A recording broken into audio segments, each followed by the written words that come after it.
Hello, boys and girls. Our story today is about a mouse in the library. Actually, it's about two mice.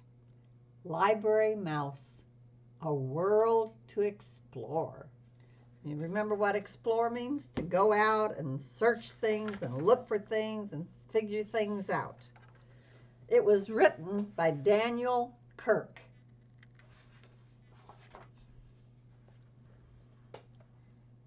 Sam was a library mouse. He lived in a little hole in the wall behind the children's reference books. Every night he went looking for adventure between the covers of books. And here we have the Statue of Liberty up there. We have Eiffel Tower. We have all kinds of places. One evening, Sam went for a stroll, which means a walk. He smiled to see the class projects children had made to place atop the library shelves.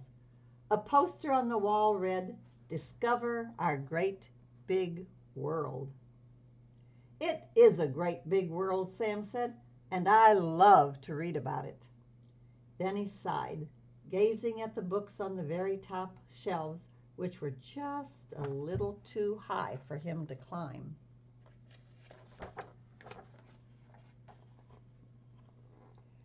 Suddenly, Sam saw something out of the corner of his eye.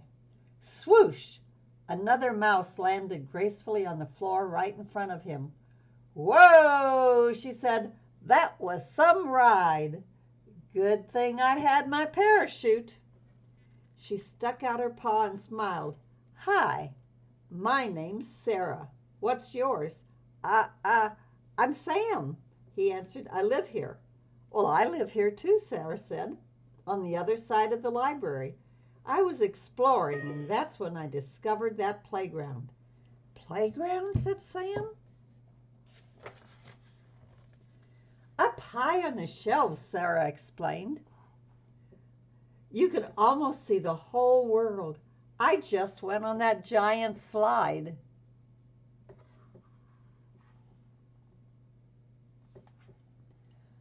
"I didn't know I was going to fall so far, though." "You climbed all the way up there?" Sam said. He had never dared to go all the way to the top. "Sure," Sarah said. "I'm an explorer. All explorers climb." Sam shook his head. "Well, that's not a slide. You just went down the side of a pyramid." "A what?" "A pyramid," Sam said. "Like in ancient Egypt, only children made this one. There are pictures of real pyramids in these books you knocked off the shelf." "Wow," Sarah said. "I didn't know there were books about stuff like this." "Are there books about those other fun things I was climbing?" Sarah asked. "You mean the Statue of Liberty and the Eiffel Tower?" Sam grinned. "Follow me." So he's going to take her and show her all kinds of things.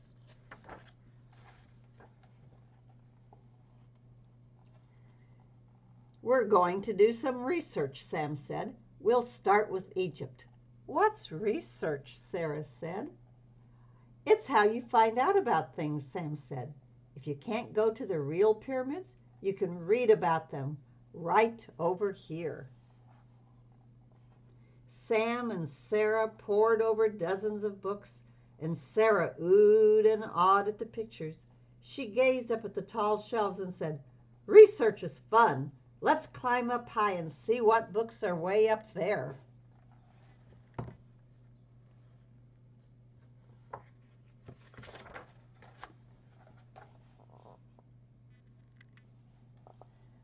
"Not tonight," Sam said, looking warily at the tall shelves.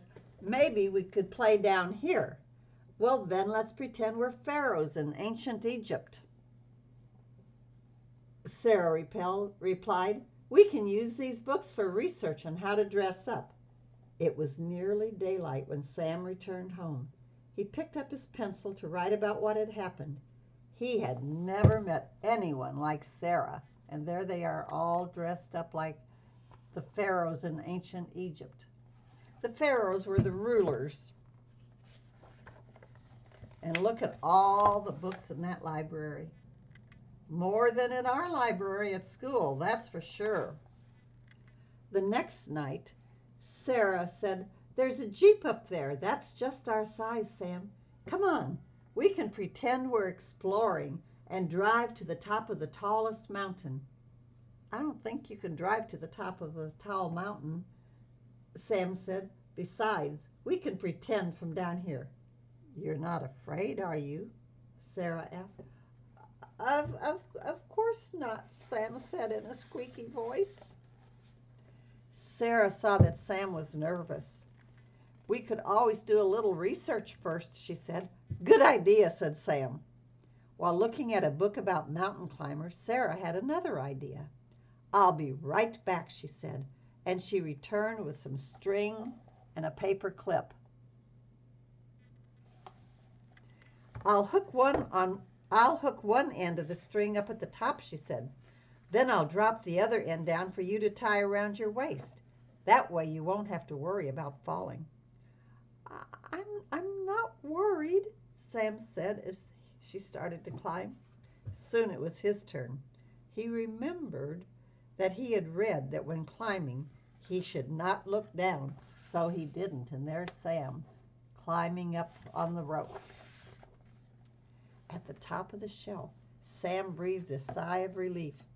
It hadn't been as scary as he had thought it would be, and he and Sarah played and played until dawn. Back on the ground, Sarah said, "You know, I'll bet we could explore even more of the world if we rode on that airplane over there." Sam looked up at the display. "It doesn't really fly," he said, "and we couldn't reach it anyway." And there's the airplane. And it's hanging from the ceiling. "I know it can't fly," Sarah said, "but think of how much of the world we could see from up there. We can climb to the top of this bookshelf, then jump over to the plane. It'll be easy, but—" Sarah wouldn't take no for an answer. "Sam," she said, "tonight we're going to get into that airplane, and we're going to see the world." Throughout the day, Sam was so nervous he could hardly sleep or read.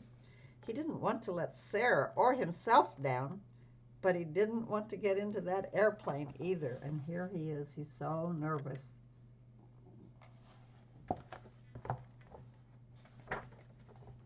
That night, Sarah led Sam to the top of the bookshelf.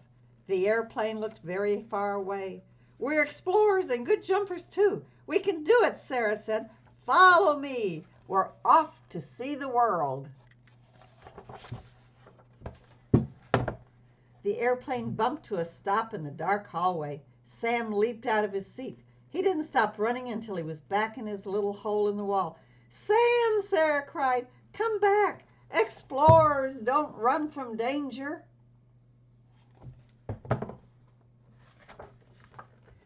Sam hid behind his bed and wouldn't come out. But later, when his heart stopped pounding, he went to his writing desk, picked up his pencil, and got to work on a new project. Readers and writers are explorers too, and if you can see, he wrote a book, Sam and Sarah See the World by Sam. And we never left the library, he said.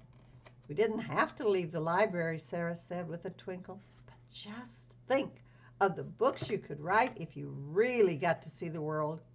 What do you say we take a little research trip?"